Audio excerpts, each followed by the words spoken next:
Mobile water, unique in every way. Citi Prime News at 12 midday. Updates you on all the running stories and connects you to the newsmakers. Citi News.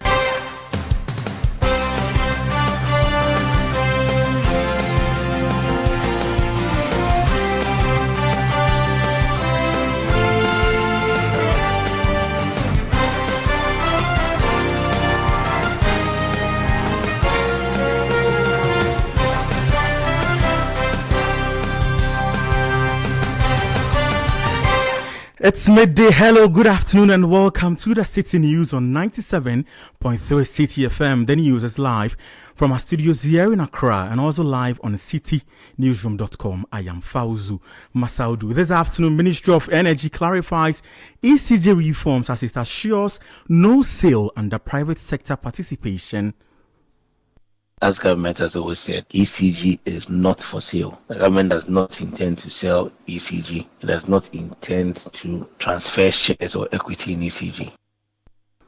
We also take you to the House of Legislature as the majority in Parliament dismisses calls for bipartisan probe into reported $214 million gold board losses. It is not within their mandate. It is not within the mandate of the minority to call for that. It is statutory that Gold Board will render account to Parliament. So, I don't know, they are jumping before the gun. It is not within the mandate of the minority to call for this. And later, National Illegal Mining Operations Secretariat arrests 5 Chinese nationals over illegal mining activities. We'll bring you the details shortly. Citi Prime News at 12 midday. Updates you on all the running stories and connects you to the newsmakers. Many thanks for joining us for this afternoon's edition of the Citi Prime News. The details now. Government says the ongoing process to select a transaction advisor for private sector participation in the Electricity Company of Ghana, that's ECG, does not amount to the sale of the power distributor. This comes amid concerns raised by the Public Utilities Workers Union that the move signals a plan to privatize ECG's operations. Speaking to Citi News, the spokesperson and head of communications of the Ministry of Energy and Green Transition, Richmond Roxon, stressed that the process is strictly a technical step aimed at structuring a private sector participation framework, not transferring ownership of the ECG. As government has always said, ECG is not for sale. The government does not intend to sell ECG. It does not intend to transfer shares or equity in ECG, but it intends to bring in the private sector as part of the broader reform agenda to improve billing, revenue collection, service delivery, and above all, reduce the technical and commercial losses that the company has been saved with. And so let's continue to engage. That's what I will tell Pooh. The minister is available, as it has always been. Once they reach out or the minister reach out to engage, they'll come, and then let's engage in good faith. But we need to improve. We need to put the workers' interest ahead. We need to put the people of Ghana's interest ahead. And that will be having a reliable, efficient, and sustainable power sector, which will include ECG as a key entity when it comes to our distribution. You heard there, Richmond Roxon is the spokesperson and head of communication at the Ministry of Energy and Green Transition. Moving on, the majority in Parliament has rejected calls for a bipartisan parliamentary probe into reports of a $214 million loss involving the Ghana Gold Board. The decision follows a motion filed by the Minority Caucus to the Speaker of Parliament seeking an investigation and possible prosecution of the management of the Bank of Ghana and the Ghana Gold Board over alleged loss. Addressing journalists, the chairman of Parliament's Economy and Development Committee, Eric Afo, said it does not fall within the mandate of the minority to demand such a probe, insisting that the presentation of Gold Board's financials to Parliament in March 2026 will determine their appropriate course of action on the matter. It is not within their mandate. It is not within the mandate of the minority to call for that. The reason is it is statutory. It is statutory that Gold Board will render account to Parliament. It is statutory that the Bank of Ghana, before March, will render accounts, the entire accounts of Bank of Ghana, will be read to Parliament, for Parliament to have a bite of it, and therefore advise accordingly. So I don't know, they are jumping before the gun. I keep saying that. It is not within the mandates of the minority to call for this. It is something which is bound to come within January and March. All these things will happen. According to Bank of Ghana, as we speak today, we don't have financials. You see, Cocoa Board, Gold Board, they are the same. They render accounts. At the end of the day, has anybody seen the financials of Gold Board? We've not seen it. So what I'm saying is that Gold Board is treating this as a cost. It's a cost for now. I know at the end of the day, we will see the impact that this cost has created in the country and in the economy. Chairman of Parliament's Economy and Development Committee, Eric Affo there. In some more stories this afternoon, the Member of Parliament for North Tongue, Samuel Okujeto Ablakwa, has assured residents of the Mahama Government Committee to revamp commitment to revamp the Drop-on Textiles Company as part of efforts to create jobs for the youth. Okujeto Ablakwa, who also serves as the Minister for Foreign Affairs, said a public-private partnership arrangement has been secured with an investor, and work on the revival of the factory is expected to begin in the coming months. He noted that the initiative is aimed at reducing Ghana's heavy reliance on imported fabrics. He made these remarks during the presentation of scholarships to students in Japan. I'm delighted to confirm that the Trades Minister has communicated with me. She is passionate about this project because President Mahama has always demonstrated his commitment towards the revival of Drop-on Textiles. Drop-on Textiles can employ over 100,000 workers. At some point, at its peak, it employed 70,000. We just need to bring in new equipment, modernize the plant, and imagine if we say that we are going to award all prisons uniforms, all military uniforms, all school uniforms, all immigration's uniforms, all fire service uniforms to Drop-on Textiles and Akosombo Textiles, the textile factories that we own as a state. It will be so viable, and will create so many jobs, and we don't have to keep exporting jobs. Anytime we import fabrics, wax print from abroad, we are shipping out jobs. And so I'm happy that the Trades Minister has confirmed to me that they have identified an investor, and there's going to be a PPP arrangement in the next few months so that Drop-on Textiles will be fully revised. Samuel Okujeto Ablakwa is Member of Parliament for North Tongue.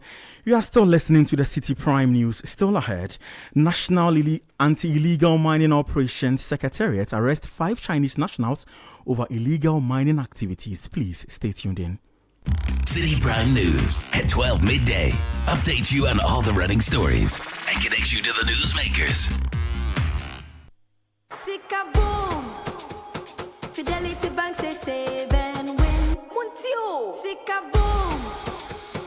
Just to post it and begin. Every 500 CDs you keep for a month, you get 1 point all at once. More deposits gets more points in. More points, more cash you feel win. How many points? 1 point every 500 CDs. What if you win?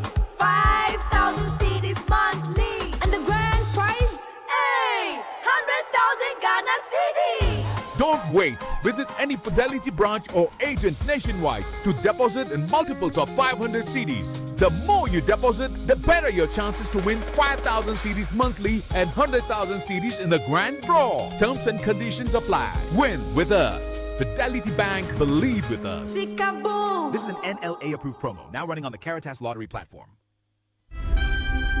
Channel One TV has a way of telling their stories. Stories that empower change, capturing the trending issues, delving into our communities, getting out the voices that matter. Almost 13 to 16 people were under the ground and it collapsed on them. Yesterday we were able to make it and remove 8 of them and 4 were dead. Channel 1 Newsroom, CNR, brings you an exhaustive coverage of the day's news. 8 p.m. and 11 p.m. every night. Don't mine in forest reserves. And always when you've created a mess, clean it up. The laws are there. So it's not that you need more laws. It is just that you need more enforcement. Channel 1 Newsroom captures the exact news temperature of the nation.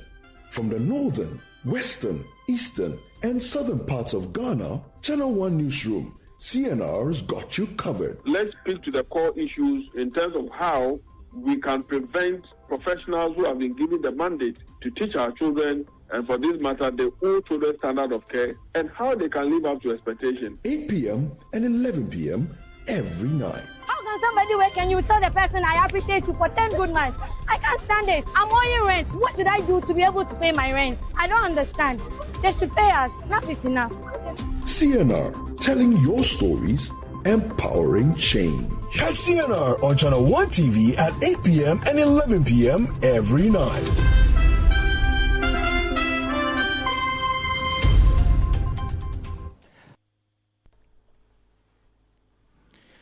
Welcome back to the Citi Prime News. We take you to Boko now because members of parliament representing the 6 constituencies in the enclave have begun engagement with key stakeholders to promote peace, unity and development in the conflict-prone area. As part of the engagement, the delegation paid a courtesy call on the Boko Naba and Paramount Chief of the Kusang traditional area, Naba Asigri Abugragra Zoka II, to hold discussions focused on the need for sustained collaboration between traditional authorities and political leaders in advancing peace and harmony in Boko and surrounding communities. Speaking to Citi News, the Member of Parliament for Garu, Dr. Thomas Anaba, says the delegation is committed to supporting all genuine initiatives aimed at achieving lasting peace, stability and development in the area.